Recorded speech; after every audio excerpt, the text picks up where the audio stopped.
చూస్తున్నటువంటి variety Prajwal seeds for angel అండి 1166 ఒక సపరేట్ సెగ్మెంట్ అండి. తర్వాత రెండో చూడండి కాయ సైజు కానీ కలర్ కానీ కాపు చిక్కదనం చూడండి. ముందు దీంట్లో మెయిన్ మనం చెప్పుకోదగ్గది ఏంటంటే కాపు ఈరోజు తారీఖు వచ్చరికి 1వ తారీఖు ఏప్రిల్ 2026 అండి. ఆల్రెడీ 2 కట్టింగ్లు అయిపోయినాయి. ఎకరానికి 25 క్వింటాల పైన కోసారండి. మళ్ళా కొయ్యని తోట ఉన్నట్టే ఉందండి. చూడండి ఒకసారి ఇదిగో చూడండి కాయ సైజు పై దగ్గర కూడా కాయ ఎక్కడైనా సరే సైజు తగ్గదండి. కాపు కూడా చిక్కదనం మంచి క్వాలిటీతో ఉందండి. పూర్తిగా ఒక రకం చెప్పాలంటే చీడపేడలను తట్టుకొని ప్రతికూల పరిస్థితుల్లో రైతు ఖచ్చితంగా అధిక దిగుబడులకి మంచి వెరైటీ అండి. ప్రజ్వల్ సీడ్స్ ఫర్ ఏంజిల్ అండి. చూడండి ఎలా ఉందో. కోత కూడా అనుకూలమైన వెరైటీ అండి. బాగా పట్టా దిగుతుంటాయండి.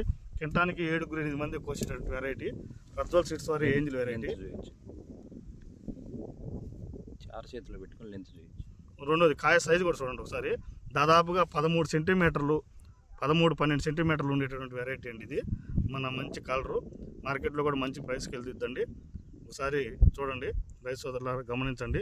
ప్రజ్వల్ సీడ్స్ ఫర్ ఏంజిల్ దిగుబడులకైతే మీరు ఎదురు చూడాల్సిన అవసరం లేదండి. అంత కాపు కాసుద్ది.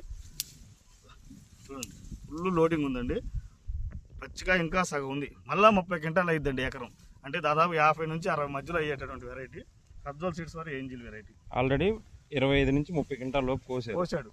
2 కటింగ్లు అయిపోయినాయండి. ఓకే తోట చూడండి తోట ఎలా ఉందో.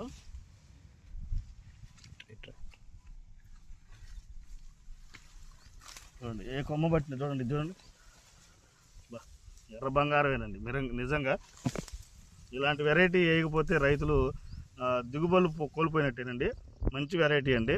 కాయ కలర్ కూడా చూడండి ఎలా ఉందో. కాపు కూడా చిక్కదనం ఉంది. కాయ చూడండి పచ్చికాయ ఇంకా సిరసగా ఉంది. ఇది కూడా కాదు. ఈ చెట్టు చూడండి పచ్చికాయ మొత్తం పచ్చికాయ కొమ్మ నిండా పచ్చికాయ. అది కూడా లేపాయా చూడండి పచ్చికాయ ఎంత ఉందో చూడండి. Prajwal seeds for angel.